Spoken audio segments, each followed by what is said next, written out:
पाकिस्तान ने अपनी आज़ादी का जश्न कल मनाया, लेकिन क्या ऐसा हो सकता है कि वो अपने आज़ादी का जश्न मनाएं और कश्मीर राग ना अलापे? भारत को लेकर पाकिस्तान आर्मी के चीफ ने कई तरह के जहर उगले हैं। रिपोर्ट लंबी है, लेकिन इतनी लंबी करके मैं आपको बताऊंगा नहीं। अंतर्राष्ट्रीय प्राइम टाइम में बहुत शॉर्ट में आपको बड़ी खबर बताऊंगा। कमेंट में बताइएगा कि आज आप 15 अगस्त कैसे मना रहे हैं। अगर आपको लगता है कि आप सच में आज़ाद हैं, मतलब घर पर हैं, बाहर हैं, पतंग उड़ा रहे हैं, डीजे बजाकर देशभक्ति गाने चला रहे हैं, क्या कर रहे हैं, कमेंट कीजिएगा। और आप कहाँ से हैं वो भी बताइएगा, ताकि आज पता चले कि अंतर्राष्ट्रीय प्राइम टाइम देखने वाले कहाँ से हैं।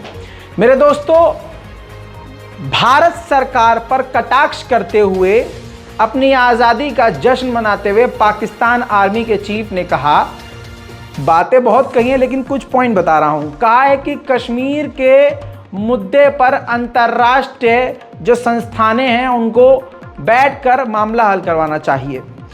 फिर उन्होंने कहा कि कश्मीर आज़ाद ज़रूर होगा। एक वक्त हम आज़ाद हुए थे और कश्मीर भी आज़ाद होगा। साथ में ये भी धमकी दी कि पाकिस्तान को इस दुनिया में कोई ऐसा नहीं है जो मिटा सके।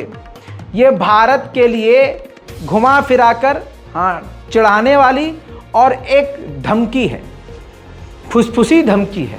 साथ में उन्होंने अपने पास परमाणु होने का भी भरम दिखाया कि हमारे पास परमाणु हैं, हमें कोई इस तरह से ख़त्म नहीं कर सकता, पाकिस्तान मजबूत है और किसी भी तरह की कार्रवाई के लिए तैयार है। बहरहाल, इसके अलावा पाकिस्तान आर्मी के चीफ ने अफगानिस्तान को भी आड़े हाथ लिया, तालिबान को सीधी बात कह डाली। कहा कि तालिबान को आतंकवादियों पर कंट्रोल करना होगा।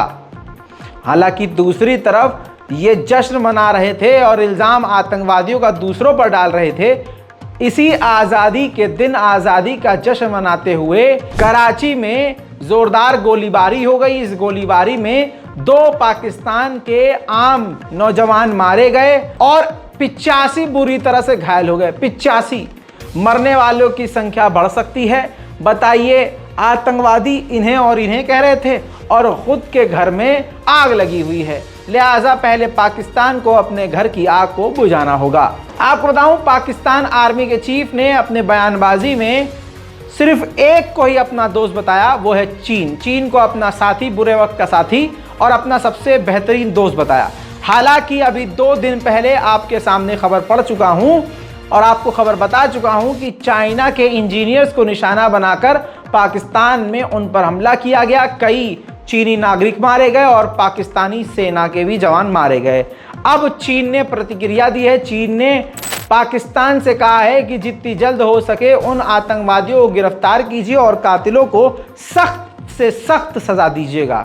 और हमारे चीनी नागरिक जो पाकिस्तान में रहते हैं, मेहरबानी करके उनकी सिक्योरिटी का ध्यान रखे। पाकिस्तान पिछले कई दिनों से, बल्कि हम तो काफ़ी समय से देख रहे हैं कि सोशल मीडिया पर 2 रुपल्ली IT सेल पाकिस्तान को गाली बकते हैं।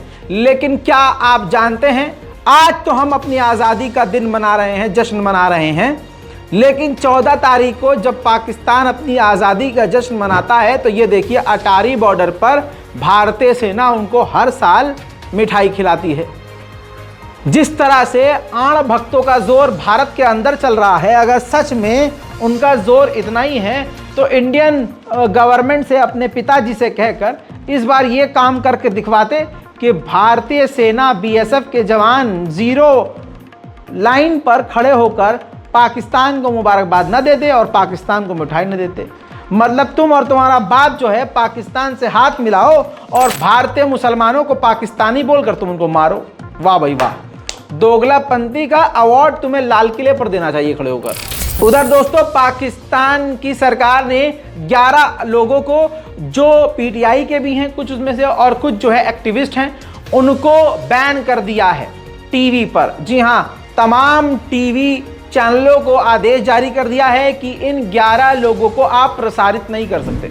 उधर पाकिस्तान के नए प्रधानमंत्री अनवारुल हक कक्कर ने ले ली है शपथ, यानी अब वो ऑफिशियली केयर टेकर बन चुके हैं। सबसे पहले चीन ने उनको मुबारकबाद दी है। कई देशों की लाइन मुबारकबाद देने के लिए अब लग गई है। उधर नेपाल दोनों हाथ में लड्डू रखना चाहता है, दिखाना चाहता है कि मैं न्यूट्रल हूं।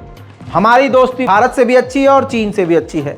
भारत से पहले से ही बिजली खरीद रहा है नेपाल, और चीन नाराज ना हो जाए तो अब नेपाल चाइना से भी बिजली खरीदने की तैयारी कर रहा है। बड़ी खबर एक और, ताइवान के उपराष्ट्रपति अमेरिका पहुंच गए हैं और अमेरिका पहुंचते ही उन्होंने चीन के खिलाफ बयानबाजी शुरू कर दी है। उन्होंने कहा कि अगर ताइवान सुरक्षित रहेगा तो सारी दुनिया सुरक्षित रहेगी और हम चीन के आगे कभी नहीं झुकेंगे। उधर जापान के इलाके में, समुद्री इलाके में रूस और चीन का युद्धपोत तैनात है, गश्त कर रहा है और यूं कहूं जंगी ड्रिल कर रहा है तो गलत नहीं होगा। इसको देखते हुए जापान ने चीन से आपत्ति जताई तो दो टूक चीन ने कह डाली कि अपना मुंह बंद रखो, रूस और चीन की दोस्ती पर बोलने का आपको कोई अधिकार नहीं है। आपको मैंने कल खबर बताई थी, परसों भी बताई थी, अभी तक चीन जो है भारत के बॉर्डर पर एक्टिव था और है और खतरनाक हथियार तैनात कर रहा था, तब मोदी सरकार ने कुछ नहीं किया। अब जो खबर आ रही है आपकी स्क्रीन पर दिखा रहा हूं, ये आज ताज़ा तरीन खबर फिर आई है, लेटेस्ट अपडेट आए हैं। LAC पर चीन के खिलाफ भारत ने उम्मीद से ज़्यादा, ज़रूरत से ज़्यादा हथियार तैनात कर दिए हैं। दोस्तों, अभी कुछ दिन पहले आपने ये भी सुना कि किस तरह से एडवांस हथियार, इजरायली ड्रोन और राफेल, कई तरह के खतरनाक हथियार चीन के खिलाफ तैनात अचानक से इन्हीं एक हफ्ते में किया गया है।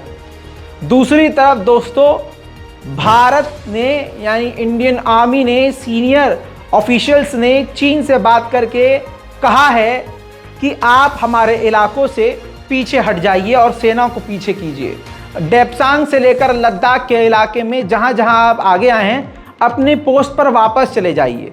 सवाल वही खड़ा होता है पहला कि मोदी जी ने कहा था ना कोई गुज़ा है, ना कोई गुज़ा था, ना हमारे पोस्ट किसी के कब्जे हैं। अरे जब कोई घुसा नहीं था तो 19वीं और 20वीं मरतबा बात करके आप चीन को कितना पीछे हटने को कह रहे हो और क्यों कह रहे हो।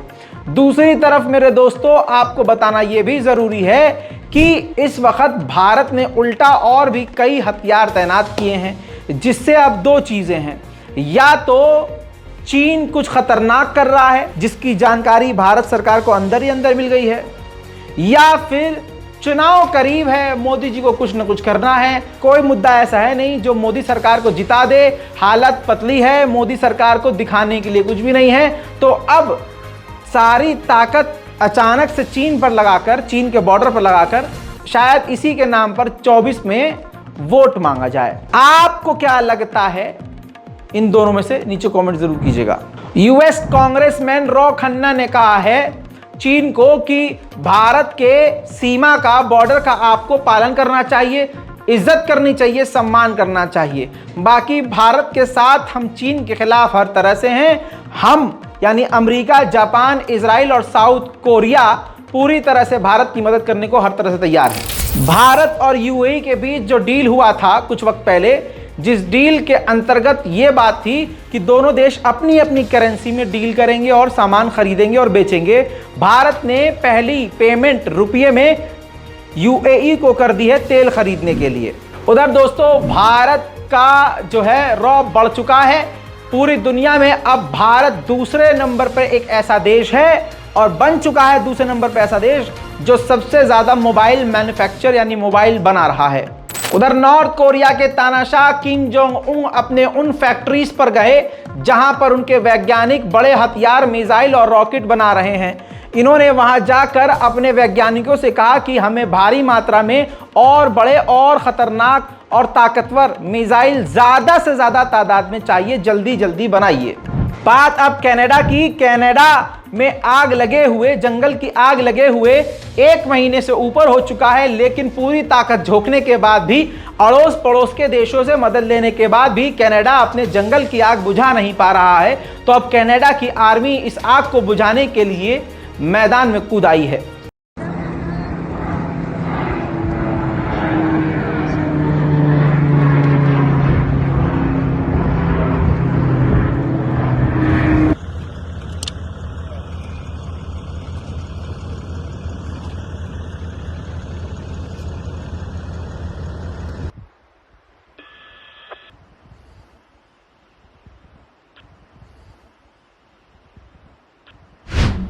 बड़ी खबर एक और अमेरिका से। अमेरिका के मिशिगन के शहर में एयर शो किया जा रहा था। अपनी हवाई ताकत अमेरिका दिखा रहा था। MiG-23 फाइटर जेट हवा में था, अचानक से ये क्रैश हो गया। गनीमत ये रही कि क्रैश होने से पहले पायलट ने अपने आप को इजेक्ट कर लिया, लेकिन एक भारी भरकम महंगा विमान MiG-23 अचानक से क्रैश होने से बड़ा झटका अमेरिका को लगा और इस एयर शो को तुरंत प्रभाव से बंद कर दिया गया।